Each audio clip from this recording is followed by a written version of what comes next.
राज्य मंत्रिमंडळाच्या बैठकीत महायुती सरकारने शेतकरी कर्जमाफी संदर्भात एक महत्त्वाचा निर्णय घेतलेला आहे। तो निर्णय आपण जाणून घेऊया। त्याचबरोबर त्या निर्णयामुळे शेतकऱ्यांमध्ये गोंधळाची स्थिती निर्माण झाली, ती सुद्धा क्लिअर करूयात। नमस्कार, मी ज्ञानेश्वर खरात पाटील। निर्णय असा आहे की देवेंद्र फडणवीस 2017 मध्ये मुख्यमंत्री होते। त्यांनी तेव्हा छत्रपती शिवाजी महाराज शेतकरी सन्मान योजना अर्थात कर्जमुक्ती योजना आणली होती। तर त्याच्यामध्ये ज्या अटी शर्ती लावल्या होत्या, प्रचंड शेतकऱ्यांना प्रचंड मनस्ताप झाला होता। मात्र त्यापैकी सुद्धा जे शेतकरी पात्र होते आणि पात्र असूनही त्या शेतकऱ्यांना कर्जमाफी मिळाली नव्हती, अशा शेतकऱ्यांना त्याचबरोबर 2019 ला उद्धव ठाकरे यांनी राबवलेली महात्मा फुले शेतकरी कर्जमुक्ती योजना, या योजनेमध्ये सुद्धा जे शेतकरी पात्र होते आणि पात्र असूनही त्यांना कर्जमाफी मिळाली नाही, असे शेतकरी म्हणजे 2017 मध्ये पात्र असून वंचित राहिलेले आणि 2019च्या कर्जमाफीत पात्र असून वंचित राहिलेले जे शेतकरी होते, त्या शेतकऱ्यांना आता या पुण्यश्लोक अहिल्यादेवी होळकर कर्जमुक्ती योजनेच्या माध्यमातून कर्जमाफी देण्यात येणार आहे।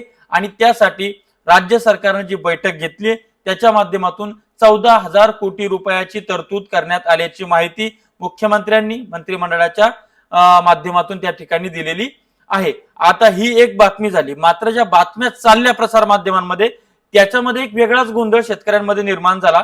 तो असा की बातमी काय होती, 2017 आणि 2019च्या कर्जमाफीतील पात्र शेतकऱ्यांना लाभ मिळणार। तर त्याच्यामध्ये अनेकांनी अशा बातम्या चालवल्या 2017 ते 19। आता 17 ते 19 म्हणजे काय, किंवा व्याप्ती वाढवली का? जी अहिल्यादेवी होळकर कर्जमुक्ती योजना आहे, पुण्यश्लोक अहिल्यादेवी होळकर, त्याची व्याप्ती वाढवली का? किंवा ती 18चे घेतले 17चे घेतले असं केलं का? तर ते नाहीये। लक्षात घ्या, जे 2017 मध्ये पात्र होते मात्र वंचित राहिले, जे 2019च्या कर्जमाफीत पात्र होते मात्र वंचित राहिले, त्यांनाच या कर्जमाफीचा लाभ मिळणार आहे। बाकी जी आपली मागणी आहे की 2018-17चे शेतकरी सुद्धा घेण्यात यावेत, 2019 ला कर्जमाफ झाल्यानंतर ज्या शेतकऱ्यांनी कर्ज काढलं त्यांनाही सरकार कर्जमाफी देणार नाहीये, तर त्यांना सुद्धा घेण्यात यावं। एकंदरीत सर्व कर्जमाफी फसवी करण्यात आलेली आहे। आणि त्या 2017 आणि 19च्या लोकांना सुप्रीम कोर्टाने सांगितलं होतं की ते वंचित आहेत, त्यांना तुम्ही तरतूद करा आणि कर्जमाफी द्या, मात्र सरकारने तेव्हा केलं नाही। आता सरकार कशावरनं 14,000 कोटीची तरतूद प्रत्यक्षात करेल आणि त्या शेतकऱ्यांना लाभ देईल, याच्यावर प्रश्नचिन्ह आहे। त्यामुळे या सरकारचे फक्त निर्णय बघायला मिळतात, अंमलबजावणी बघायला मिळत नाहीत। मग ते फडणवीस असो, बावनकुळे असो की इतर मंत्री असो, बोलाचा भात आणि बोलाची कडी असं सगळं लावलेलं आहे।